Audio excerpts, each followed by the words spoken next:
Саметхан Нұрасыл, ақылшы Торғай, Шәкәрім Құдайбердіұлы. Бір адам жүреді екен тұзақ құрып, бір торғай ұстап алды сөйтіп жүріп, балаларға сатайын деп ойлапты, торғайды жазып алып ұстап тұрып. Сонда торғай сөйлепті адам дайын, босатсаң үйретемін байлау жайын.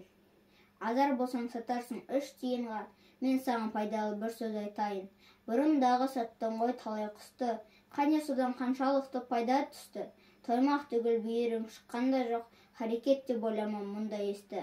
Айтайын 3 ауыз сөз ұға алсаң, өз обалың өзіңе ұқпай қалсаң, соны білсең есепсіз бай боласың, мал табуға айла сол тілге нансаң. Алғашқы сөзді айтамын қолда жүріп, онан кейін қораға қой қондырып, екіншісін сол жерде ұқтырайын, ең соңғысын айтамын тауда отырып.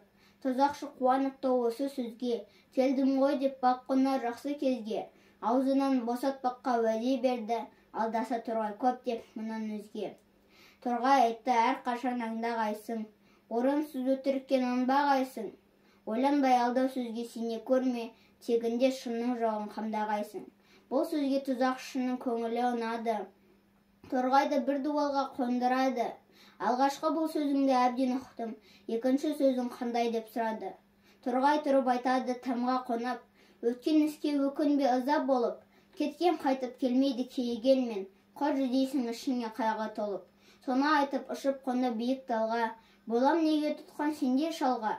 Бар еді 10 мысқылдай гауһар тасым, айырылдың соны ала алмай алданғанға. Гауһарды саған бермей кеттім алдап, ұстауға қолың жетпес енді қармап. Мұны алсаң әлем асқан бай болшың, ала алмай өкініште қалдың зарлап. Торғайдың алдағанын сонда біліп, тұзақшы өкінеді қайғы қылып. Құдай берген асылдан айырылдым деп, жылайды өз сақалын өзі жұлып. Әуелі қайсың сызғаннан ба дедім, алдау сөзге бойыңды салма дедім. Екінші өткен іске өкініп, уайым жеп, емі жоқ бос қайғыға қалма дедім. Орынсыз өтіріккен сонша нандың, өткен іске өкініп қайғыландың. Үшінші сөзді саған үйретпеймін, алдыңғы 2 сөзді ұқпай қалдың.